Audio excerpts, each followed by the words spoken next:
ఎండ్రేలతో చారు, గంజితో చారు, ఇలాంటి చాలా రకరకాల వెరైటీలు అన్ని చేస్తానండి నేను.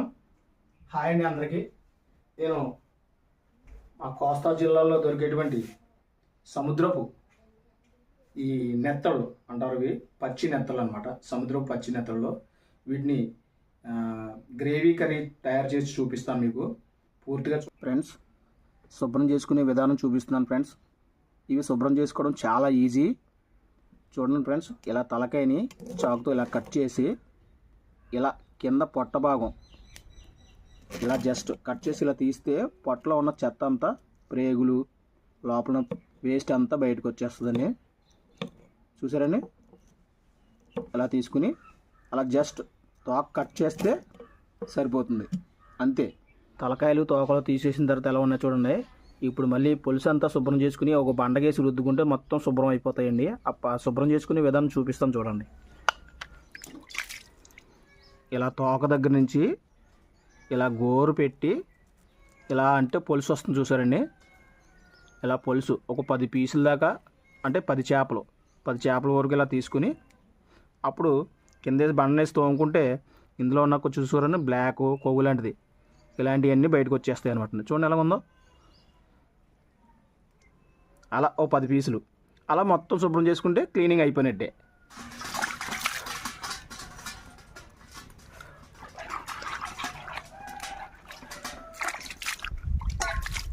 చివరగా అన్నీ ఒకేసారి ఇలా వేసుకొని శుభ్రంగా కడుక్కుంటూ కొద్దిగా నీళ్ళు పోసుకుంటూ ఇలా శుభ్రం చేసుకుంటే, మరి గట్టిగా నొక్కేయకూడదు సుమాన్ని, మొత్తం పేస్ట్ అయిపోతాయి. ఇలా పైన అలా రుద్దుతూ ఉంటే ఇంకా ఎక్కడైనా పులుసు మిగిలిపోయింది ఉంటే మొత్తం అంతా బయటకు వచ్చేస్తుందండి. చివరగా ఒకసారి అన్నీ నీళ్ళు వేసుకుని ఇలా కడుగుకుంటే అండి ఇంకేమైనా చెత్త ఉంటే మొత్తం అంతా బయటకు వచ్చేస్తుందండి.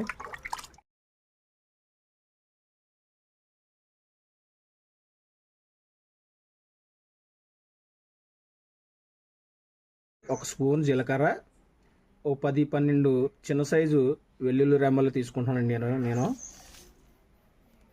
సంతికాల మీద నూరుకోవాలండి, మిక్సీలో కొట్టకూడదు. నేను ఏ ప్లేట్తో అయితే పచ్చి నెత్తలు తీసుకున్నానో అదే ప్లేట్తో చిన్న ఉల్లిపాయలు తీసుకుంటున్నానండి నేను. చిన్న ఉల్లిపాయలు అయితే మంచి టేస్ట్గా ఉంటాయండి, కానీ మిక్సీలో కొట్టకూడదండి. ఖచ్చితంగా సంతికాల మీద కచ్చాపచ్చగా నూరుకుంటేనే ఈ పచ్చి నెత్తల ఇగురికి మంచి టేస్ట్ బాగుంటుందండి.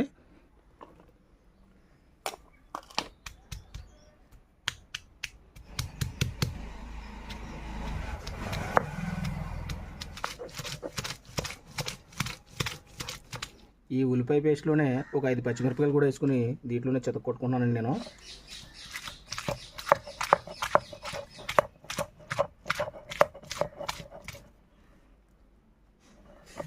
ఎందుకంటే ఈ పచ్చినెత్తల కర్రీ మంచి స్పైసీగా ఉంటేనే టేస్ట్ బాగుంటుందండి. దానికోసం ఇలా నూరుకోవాలండి.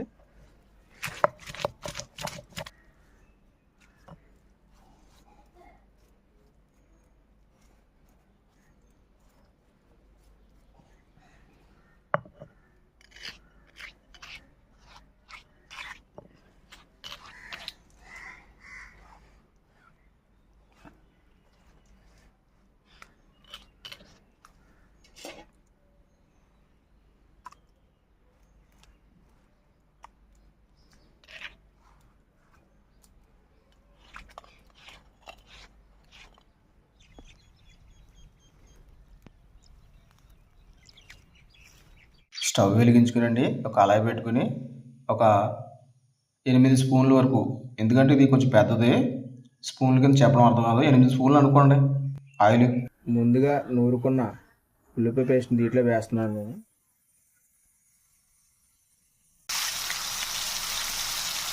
పచ్చి వాసన పోయేంత వరకు వేయించుకోవాలండి. ఉల్లిపాయ ఉడికిపోయిందండి. 1 స్పూను సాల్ట్, అలాగే ఇందాక చేపల్లో 1 స్పూను కారం కలుపుకున్నాం కదండి, అలాగే ఉల్లిపాయ నూరేటప్పుడు కూడా దాంట్లో పచ్చిమిర్చి నూరాం. అలాగే మళ్ళీ ఇక్కడ కూడా మళ్ళీ ఇంకో స్పూను కారం వేస్తున్నానండి, ఎందుకంటే స్పైసీగా ఉండాలి. స్పైసీగా ఉంటేనే చాలా టేస్ట్గా ఉంటుందండి. కొద్దిగా వాటర్ యాడ్ చేస్తున్నానండి, ఎందుకంటే కారం అడుగు పడుతుంది, అందుకని కొంచెం ఉడకడం కోసం మూత పెట్టుకునండి ఒక్క అర నిమిషం మాత్రమే ఉడకనిద్దామండి. చూసారండి ఆయిల్ ఎలా రిలీజ్ అవుతుందో.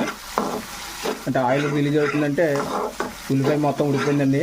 నేను యూట్యూబ్ ఛానల్స్లో కొంతమంది వీడియోలు చూశానండి. ఈ చేపల్లోని అల్లం వెల్లుల్లి పేస్ట్ వేస్తున్నారు. అస్సలు వేయకూడదండి. అసలు అల్లం వెల్లుల్లి పేస్ట్ పని ఏంటో తెలుసా అండి? మాంసంలోని ముక్కలు ఉడకకపోతే అవి ఉడకడం కోసం అల్లం వెల్లుల్లి పేస్ట్ వేస్తారు. చేపలు ఆల్రెడీ మెత్తగానే ఉంటాయి, దాంట్లో మళ్ళీ అల్లం వెల్లుల్లి పేస్ట్ వేస్తే మొత్తానికే విడిపోతాయి. అది చాలా రాంగ్ అండి. మనం వెల్లుల్లిపాయ, జీలకర్ర, పచ్చిమిర్చి, ఉల్లిపాయ మాత్రమే వేసామండి దీంట్లోని. ఉప్పు కారం కలిపెట్టుకున్నటువంటి ఈ చేపలు ఇందులో యాడ్ చేసుకుందామండి. ఫస్ట్లోనే కొంచెం తిప్పాలి తప్ప కొద్దిగా ఉడికిన తర్వాత చేపలు అసలు తిప్పకూడదండి. ఇప్పుడు మాత్రమే, తర్వాత కొంచెం ఇటు శుభ్రంగా కడుక్కుని ఆ నీళ్ళు ఇందులో యాడ్ చేసుకుందామండి.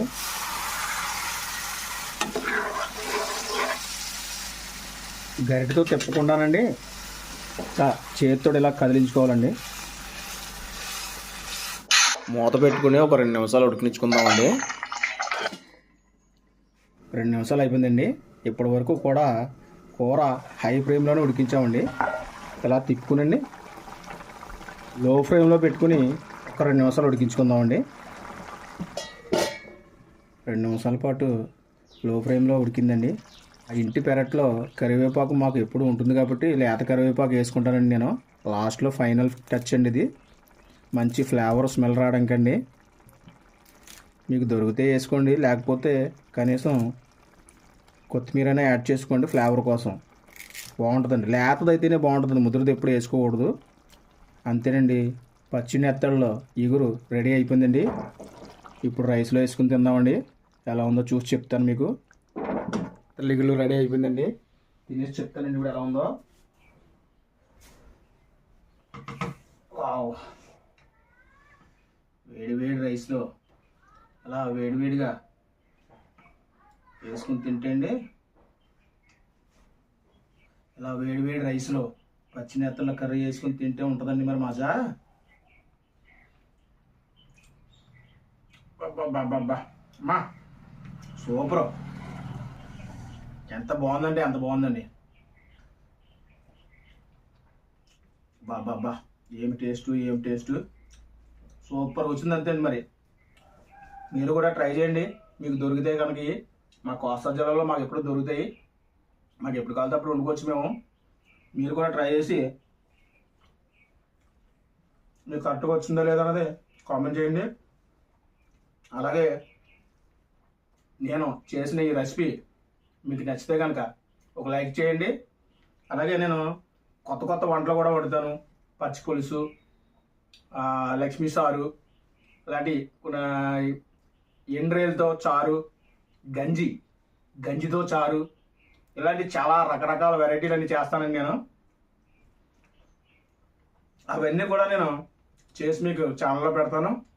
అవన్నీ మీకు రావాలనుకుంటే ఫస్ట్గా నోటిఫికేషన్ కింద మీకు రావాలనుకుంటే నా ఛానల్ని సబ్స్క్రైబ్ చేసి ఆల్ గంట సింబల్ కొట్టారనుకోండి, మీకు అన్నీ వస్తాయండి. ప్రతి ఒక్కటి కూడా మీరు చూడొచ్చు. నా ఛానల్ సబ్స్క్రైబ్ చేసుకుని కొంచెం సపోర్ట్ చేయండి ఫ్రెండ్స్. ఎంతో కష్టపడి ఒక్కడనే నేనే వీడియో తీసుకుని నేనే వంట చేసుకుని చేపలు చేసుకుని ఒక్కరు కూడా హెల్ప్ చేయరు. ఎక్కడైనా చూడండి, నేను ఒక్కడనే చేసుకుని వండుకొని మీకు పెడుతున్నాను ఫ్రెండ్స్. మీకు నచ్చితే కనుక నా ఛానల్ని సబ్స్క్రైబ్ చేసుకోండి.